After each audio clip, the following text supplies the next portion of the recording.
வந்துடுடா, என்ன தனியா விட்டுட்டு போயிடாத ப்ளீஸ்.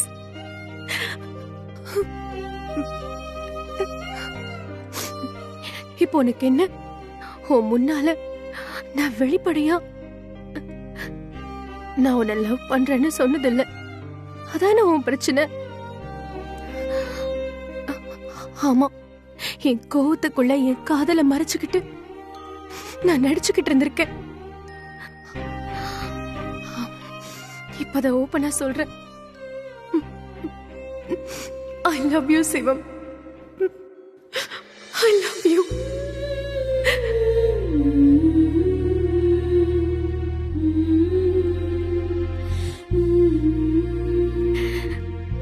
போதுமா?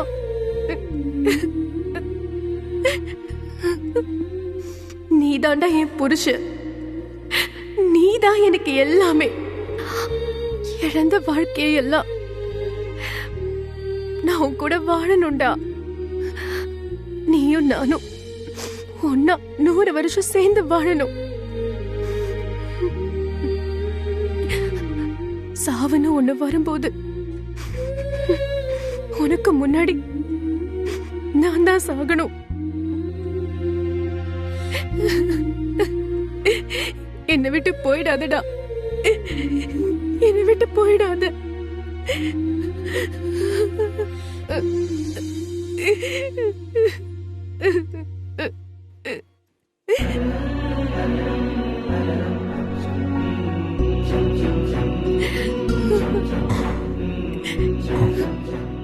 அண்ணு, அண்ணு. சிவம்,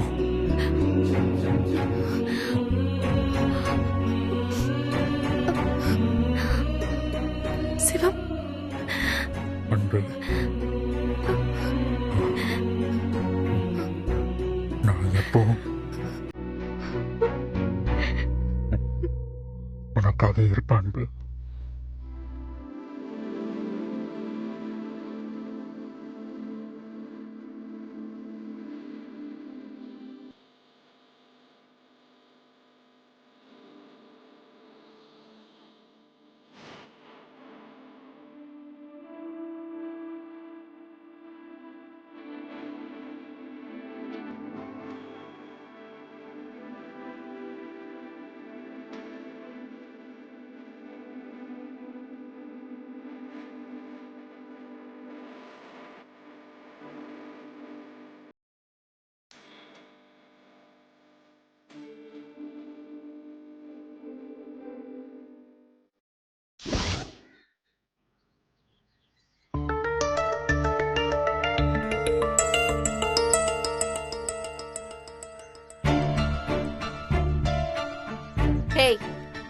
என்னடி என் வீட்டை எப்படி கண்டுபிடிச்ச? என்ன வேவ் பாக்குறதா உன் வேலையா? உங்களை வேவு பாக்குறதுக்கு நான் மட்டும் வரல, அவங்களும் உங்களை பாக்கணும்னு வந்திருக்காங்க. யாரு?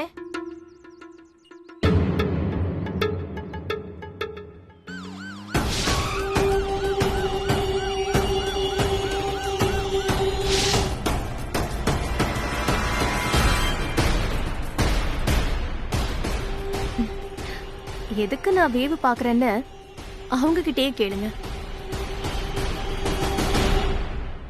சார் வணக்கம் சார். என்னம்மா எதுவும் தெரியாத மாதிரி நடிக்கிறியா? உன் பையன் இவங்க ஹஸ்பண்ட கத்தியால குத்திருக்கான், அது உனக்கு தெரியுமா தெரியாதா? ஐயோ எனக்கு தெரியாது சார். அந்த படுவாவி இப்படியா பண்ணா? ஐயோ ஐயோ ஐயோ ஐயோ ஐயோ ஐயோ ஐயோ. சத்தம் போடாதம்மா, ஒழுங்கா கேக்குறதுக்கு மட்டும் பதில் சொல்லு. சார் சாமி சத்தியமா எனக்கு தெரியாது சார். அவனுக்கு எனக்கு பேச்சுவார்த்தை கூட கிடையாது. அவன் பண்றது எதுவுமே பிடிக்கலன்னு தான் நான் இப்படி தள்ளி வந்துட்டேன் சார். அப்படியா? ஆமா சார். சார் அவன் ஏதோ பைத்தியக்கார மாதிரி சுத்திட்டு இருந்தான் சார். அதான் தெரியாம பண்ணிருப்பான் சார். யாரு? உன் பையன் பைத்தியக்காரனா? 25 லட்சம் ரூபாய் திருட்டு கேஸ்ல உங்க பையன் பேரு மட்டும் இல்ல, உங்க பேரும் சேர்ந்து தான் இருக்கு, தெரியும்ல? ஐயோ, அப்படியெல்லாம் எதுவுமே இல்ல சார். அதெல்லாம் எங்களுக்கு தெரியும். உண்மையை சொல்லுங்க, உங்க பையன் எங்க? சார், நான் தான் சொல்றேன்ல சார், எனக்கு தெரியாது. இந்த பாருமா, ஒழுங்கு மரியாதையா உங்க பையன் எங்க இருக்கான்னு சொல்லிருங்க. உண்மையை சொன்னீங்கன்னா உங்களை விட்டுருவோம். இல்ல உங்ககிட்ட இருந்து உண்மையை எப்படி வர வைக்கணும்னு எனக்கு தெரியும். ஐயோ சார், அவன் கத்தியால குத்துனான்றதே நீங்க சொல்லிதான் இப்ப எனக்கு தெரியுது. அப்ப எப்படி சார் அவன் எங்க இருக்கான்றது எனக்கு தெரியும்? நீங்க என்னமோ நான் தான் அவனை கத்தி எடுத்துட்டு போய் அவனை குத்துடான்னு சொன்ன மாதிரி எல்லாம் சொல்றீங்க. இத பாருங்க சார், உங்களால முடிஞ்சா என் பிள்ளைய தேடி கண்டுபிடிச்சு ஜெயில போடுங்க. அதை விட்டுட்டு தனியா இருக்கிற பொம்பளை கிட்ட வந்து இப்படி மிரட்டிட்டு இருக்கீங்க. இத பாருங்க, இப்படி எல்லாம் மிரட்டுற வேலை எல்லாம் வச்சுக்காதீங்க. அப்புறம் நான் விஷத்தை குடிச்சு உசுர விட்டுருவேன். அப்புறம் உங்க எல்லாருக்கும் தான் பிரச்சனை, பாத்துக்கோங்க. அப்போ உங்க பையன் எங்க இருக்கான்னு உங்களுக்கு தெரியாது? சார், அதானே சார் சொல்லிக்கிட்டு இருக்கேன். என் பையன் எங்க இருக்கான்னு எனக்கு தெரியாது சார். பாத்தீங்களாமா எவ்வளவு தைரியமா பேசுறாங்கன்னு? சார், அவங்க பொய் சொல்றாங்க. பாஸ்கர் எங்க இருக்கான்னு அவங்களுக்கு தெரியும். எனக்கும் தெரியுமா, ஆனா அந்த அம்மா சொன்ன மாதிரி ஏதாவது பண்ணிக்கிட்டா. சார், அவங்கள பார்த்தா விஷத்தை குடிக்கிற மாதிரியா தெரியுது? குடிக்க மாட்டாங்க மேடம். குடிக்கிறேன்னு சொல்லி நடிச்சா கூட எனக்கு பெரிய பிரச்சனை ஆயிடும். என்ன செய்யலாம் மேடம்? எனக்கு தெரிஞ்சு பாஸ்கர் எங்க இருக்கான்னு அவங்களுக்கு நல்லாவே தெரியும். நீங்க விசாரிக்கிற மாதிரி விசாரிச்சா உண்மை வெளியில வந்துரும். கரெக்டு தான் மேடம், ஆனா அதுக்கு கொஞ்சம். சார், நீங்க எவ்வளவு பணம் கேட்டாலும் நான் தரேன். மேடம், இது அப்பவே சொல்லியிருந்தா இந்த கேஸ் ஈஸியா முடிச்சிருக்கலாமே. மேடம், நீங்க கொடுக்கிறது வெறும் வெகுமதி தான், அவ்வளவுதான். எனக்கு எப்படியாவது அவன் எங்க இருக்கான்னு தெரிஞ்சா போதும். அதுக்கு நீங்க என்ன பண்ணணும்னாலும் பண்ணுங்க. ஓகே மாலதி, அவங்கள கூப்பிட்டு வாங்க. Okay sir.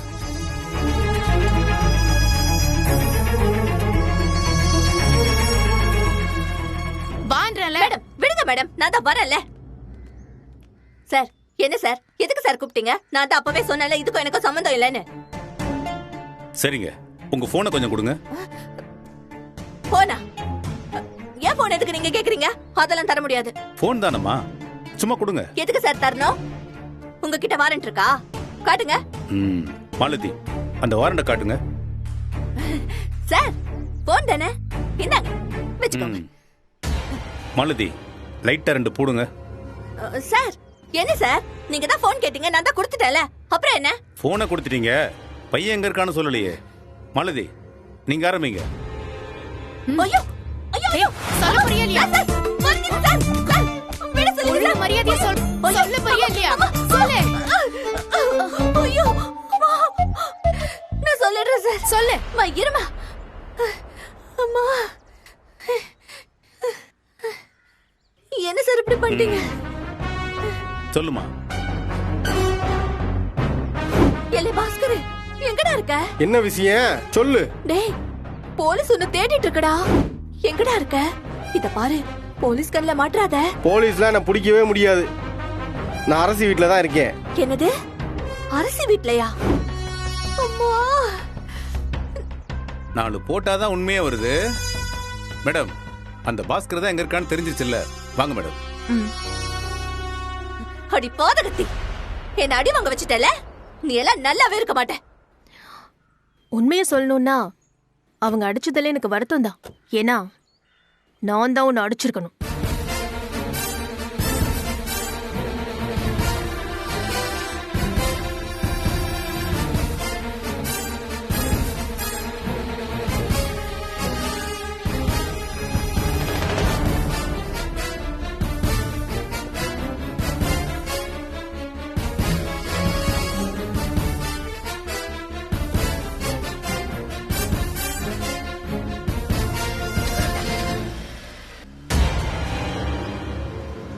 நாசமா போக. அம்மா, பெண்ணி எடுத்துட்டாங்க. டேய், உனக்கு எவ்வளவு அன்பு பிடிக்குன்னு எங்களுக்கு தெரியும்டா. ஆனா அன்புக்கு உன்னை எவ்வளவு தூரம் பிடிக்குன்னு நேத்து தான்டா நாங்க தெரிஞ்சுக்கிட்டோம். ஹாஸ்பிட்டல்ல உன்னை சேர்த்துக்க மாட்டேன்னு சொன்னப்போ அன்பு உங்களை உண்டு இல்லைன்னு பண்ணிட்டா. நீ பொழைச்சு வருவியா மாட்டியான்னு நாங்க பயந்துகிட்டு இருந்த சமயத்துல கட்ரா தாலியன்னு சொன்னா பாரு. அந்த இடத்துல எங்களுக்கு நம்பிக்கை வந்துருச்சு. இனிமே நாங்க நிம்மதியா எங்க வேலையை பார்ப்போம். உனக்கு ஒரு நல்ல துணை கிடைச்சிருச்சு. அந்த பாஸ்கர் மேல அன்பு போலீஸ்ல கம்ப்ளைண்ட் கொடுத்திருக்கா. போலீஸ் அவனை தேடுது.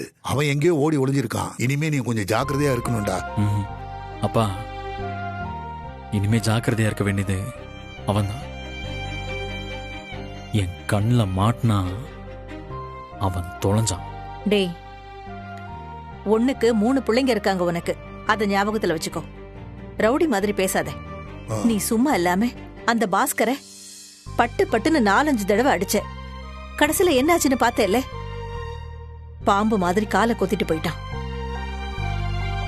எங்களுக்கு எதுவுமே வேண்டாண்டா. நீயும் பிள்ளைங்களும் சந்தோஷமா இருந்தா அதுவே போதும். டேய், நான் போலீஸ்காரன் தான். எத்தனையோ வெட்டு குத்து ரத்தத்தை பார்த்திருந்தாலும் பெத்த புள்ள குத்துப்பட்டு கிடக்கிறப்போ என் உடம்புலாம் விளவெழுத்து போயிடுச்சுடா. என்ன பண்றதுன்னே தெரியல. ஆம்புலன்ஸ்க்கு போன் பண்ணது, ஆஸ்பத்திரியில சண்டை போட்டு உன்னை அட்மிட் பண்ணது எல்லாமே அன்புதான்டா. இந்த தடவையும் உன் முடிவு தப்பா இருக்குமோன்னு சில சமயம் நாங்க யோசிச்சிருக்கோம். ஆனா நீ அன்புவை கட்டிக்கிட்டது சரியான முடிவுதான். உனக்கு உன் பிள்ளைங்க மேல எவ்வளவு பாசம் இருக்கோ அதே மாதிரி தாண்டா எங்களுக்கும். எங்களுக்கு நீ ஒத்த புள்ளடா. உனக்கு ஏதாவது ஒண்ணுனா அது எங்களால தாங்கிக்க முடியாது. எங்களுக்கு ஒன்ன விட்டா வேற யாரு இருக்கா? ஒரு வழியா நீங்க 2 பேரும் ஒன்னாயிட்டீங்க. ஆனா பிள்ளைங்க கிட்ட இன்னும் ஒற்றுமை வரல. பிள்ளைங்க எல்லாரும் ஒத்துக்கிட்டு ஒன்னாகிறதுக்கு கொஞ்சம் நாள் ஆகுண்டா. அதுக்கு பல பிரச்சனைகள்லாம் வரும். அதை எல்லாத்தையும் சமாளிச்சு அனுசரிச்சு போகணும்டா. உன் வாழ்க்கையில எதுவுமே சாதாரணமா நடக்காதா? எல்லாமே இப்படி கலவரமாவே நடக்குது. அம்மா, ஒன்றும் இல்லை. அதான் ஒன்றும் ஆகல. இல்லை, நான் நல்லபடியா வந்துட்டேன். ஆமாண்டா, தலைக்கு வந்தது தலைப்பாயோட போயிடுச்சுன்னு நினைக்க வேண்டியதுதான். உங்க 2 பேர்கிட்ட இருந்து எனக்கு ஒரு உதவி வேணும். என்னடா இது? உதவி கிதவின்னு பெரிய வார்த்தைலாம் பேசிக்கிட்டு என்ன விஷயம்னு சொல்லு. நானும் அன்பும் சந்தோஷமா இருக்கிறது எங்க கையில கிடையாது. அது இனியா, பாரதி, கலை அவங்க கையில தான் இருக்கு. அவங்க ஒருத்தரை ஏத்துக்கிட்டாதான் எங்க வாழ்க்கை நல்லா இருக்கும். புரியுதுடா. நீங்க தான் தாத்தா பாட்டியா அந்த குழந்தைங்களுக்கு புரிய வைக்கணும். டேய், இதையெல்லாம் நீ எங்ககிட்ட சொல்லணுமா? நாங்க பாத்துக்கிறோம். நீ ஒண்ணும் கவலைப்படாத. நீ முதல்ல உன்னோட வாழ்க்கைய வாழு. பேர பிள்ளைங்களை எங்க கிட்ட விட்டுரு. நாங்க பாத்துக்கிறோம். எங்களுக்கு இனியாவும் ஓவியாவும் எப்படியோ அப்படித்தான் கலையும் பாரதியும். நாங்க அன்பை மட்டும் மருமகளா ஏத்துக்கல, அவளோட பிள்ளைங்களையும் எங்க பேர பிள்ளைங்களா ஏத்துக்கிட்டு இருக்கோம். நீ கவலைப்படாத, நாங்க பாத்துக்கிறோம்.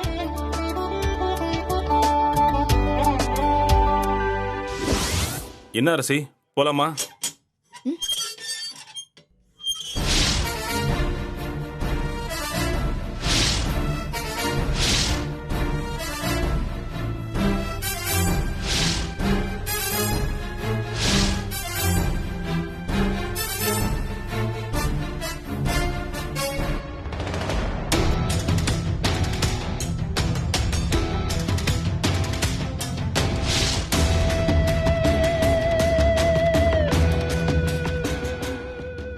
ஏய், நீ எதுக்கு இங்க வந்த?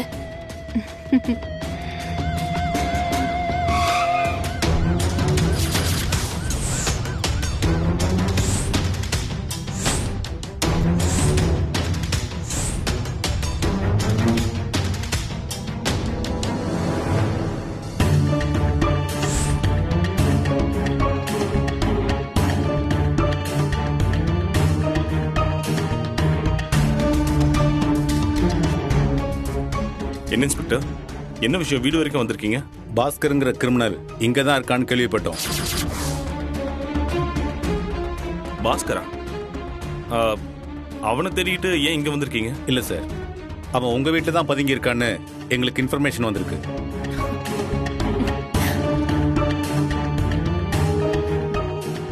சார், எங்களை பிடிக்காதவங்க நிறைய பேர் இருக்காங்க. அவங்க சொன்னாங்கன்னு நீங்க பாட்டுக்கு எங்க வீட்டு சர்ச் பண்ண வந்திருக்கீங்க. அது இல்ல மேடம், அவன் உங்க கிளைண்ட். அவனுக்காக நீங்க முன்ஜாமீன் எடுக்க ட்ரை பண்றீங்கன்னு எங்களுக்கு தெரியும். ஆமா இன்ஸ்பெக்டர், அது உண்மைதான். அவர் எங்களோட கிளைண்ட், நாங்க அவரோட லாயர்ஸ். அவருக்காக நாங்க முன்ஜாமீன் எடுக்க ட்ரை பண்றது தப்பு இல்லையே. தப்பு இல்ல சார், ஆனா அவரை ஒளிச்சு வைக்கிறது தப்பு இல்லையா? இன்ஸ்பெக்டர், ஆதாரம் இல்லாம எதையும் பேசாதீங்க. நான் ஒரு லாயர், தெரியும்ல சார். அவன் குத்துனதும் ஒரு லாயரை தான் சார். எங்களுக்கு ஜட்ஜி, பார் கவுன்சில்னு எல்லா இடத்துல இருந்து ப்ரெஷர் கொடுக்குறாங்க.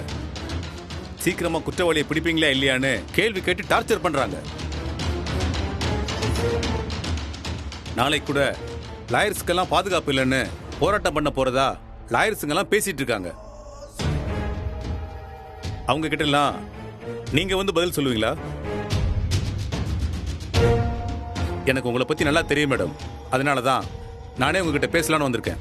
சரி, எங்க வீட்டை சர்ச் பண்றதுக்கு உங்ககிட்ட சர்ச் வாரண்ட் இருக்கா? இப்ப என் கையில சர்ச் வாரண்ட் இல்லதான், ஆனா என்னால அதை வாங்க முடியும்னு உங்களுக்கு தெரியும். நீங்களே கிரிமினலை ஹேண்ட் ஓவர் பண்ணிட்டீங்கன்னா அது உங்களுக்கும் நல்லது. என்ன இன்ஸ்பெக்டர், மிரட்டுறீங்களா?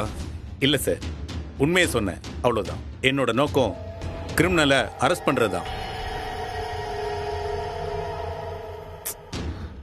என்ன சார், நீங்க சும்மா பேசிக்கிட்டே இருக்கீங்க. எனக்கு தெரியும், பாஸ்கர் இங்க உள்ளதான் இருக்கான். நீங்க வீட்டை சர்ச் பண்ணா அவனை பிடிச்சிடலாம். சார், கண்டவங்க சொல்றாங்கல்ல, உட்காந்து ஈஸியா நீங்க எங்க வீட்டை சர்ச் பண்ண முடியாது. தெரியாம தான் கேக்குறேன். பாஸ்கர் இங்கதான் இருக்கான்னு நீங்க எப்படி சொல்றீங்க? மேடம், கிரிமினலும் அவங்க அம்மாவும் அடிக்கடி போன்ல பேசிக்கிறாங்க. அவனோட போன் சிக்னல் உங்க வீட்டை தான் காமிக்குது.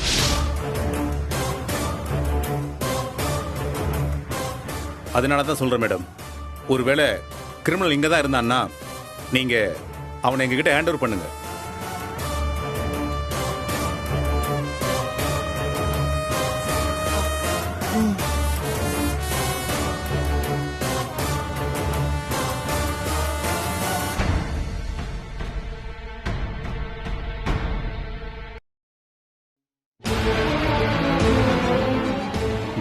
Thank you sir.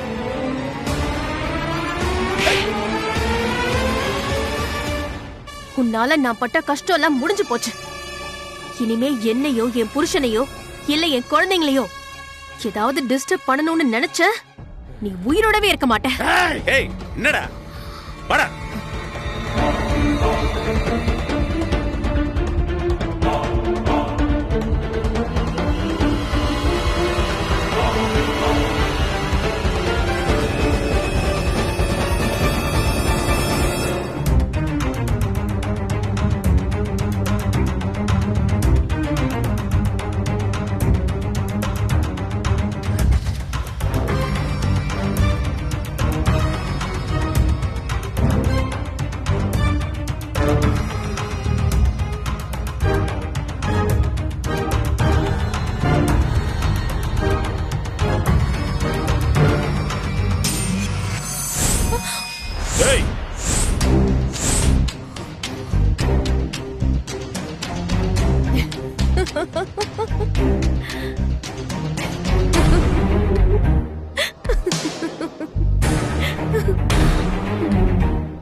உன்னை அடிக்கிறதுக்கு எனக்கு ஒரு நிமிஷம் ஆகாது. பாஸ்கருக்கு விழுந்த அதே அடி உனக்கும் விழுந்திருக்கும்.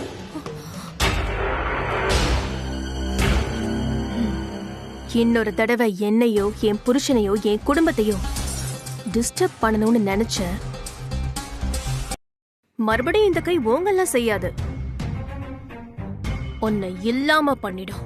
ஏய், என்ன என்கிட்ட ஓவரா சீன் போடுறியா? பாஸ்கர் எங்க இருக்கான்னு கண்டுபிடிச்சிட்டா நீ என்ன பெரிய ஆளா?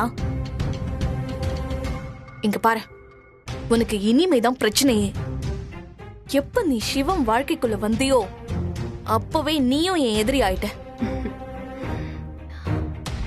நான் உன்னை இவ்வளவு நாளா ஒரு சிங்கிள் மதர் அப்படின்னு உன் மேல ஒரு அனுதாபம் இருந்துச்சு. ஏன்னா சிங்கிள் மதரோட கஷ்டம் என்னன்னு எனக்கு தெரியும். ஆனா நீ அப்படி இல்லை.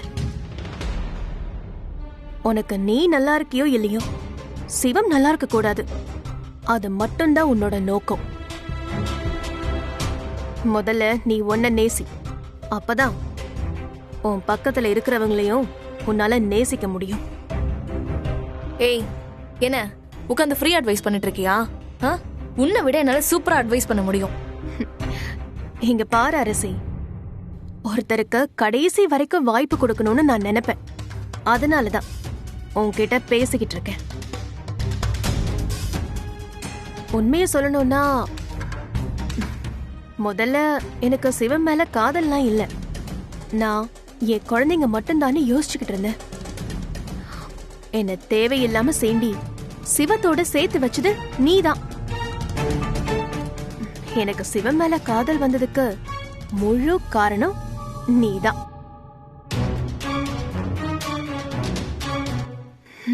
பாஸ்கர் ஒரு கிரிமினல், நீ ஒரு லாயர். நீ போய் அவன் கூட சேர்ந்துக்கிட்டு இந்த மாதிரி வேலை பண்றியே, உனக்கு அசிங்கமா இல்ல?